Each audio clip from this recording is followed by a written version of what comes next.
शंकर त्रिपुरारी कांवर लौक एलो यो।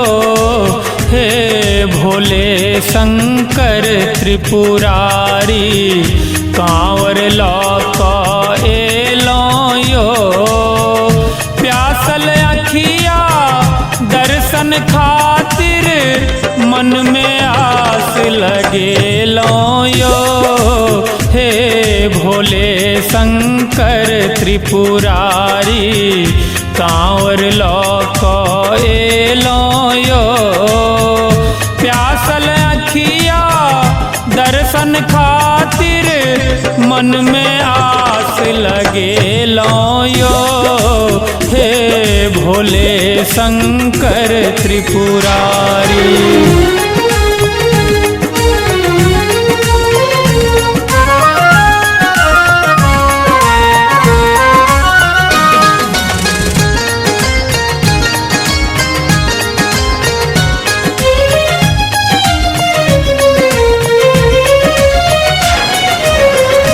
डमरूधारी संकटहारी गर्दन सांपत मालायो।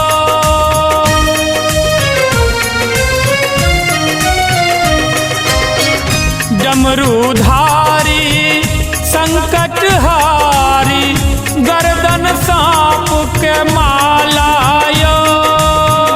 भस्म लगौने तन में देखू पहिरन बाधक छालायो।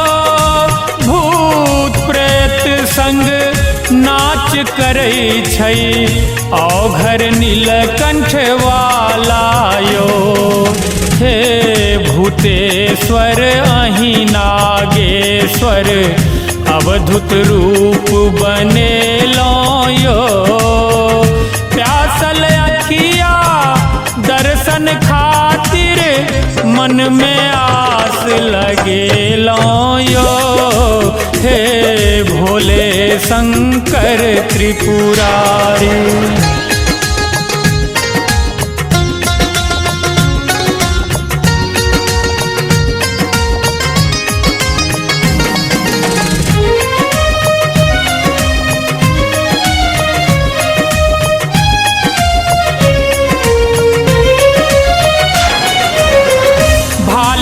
चंदा जटा सो गंगा बहे अमृत धारयो।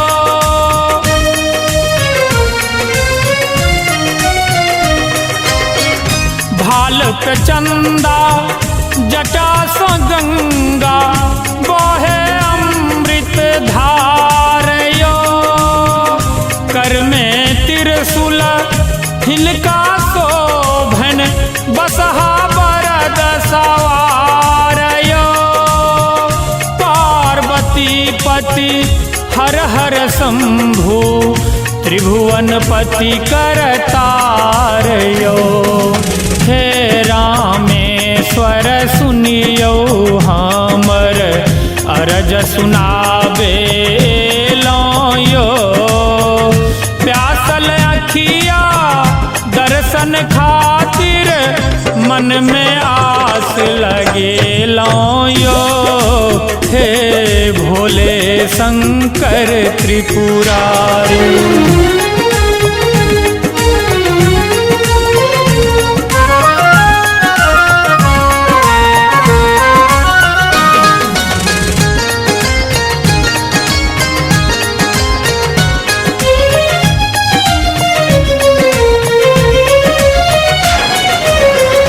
जे कियो आयल दर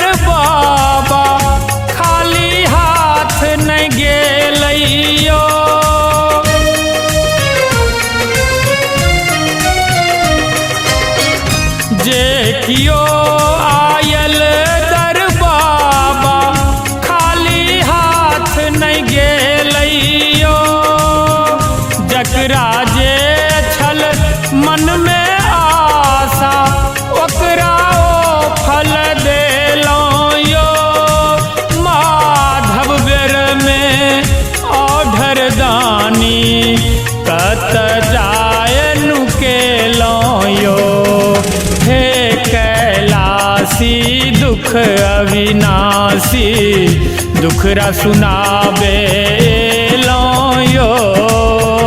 प्यासल अखिया दर्शन खातिर मन में आस लगे लो यो।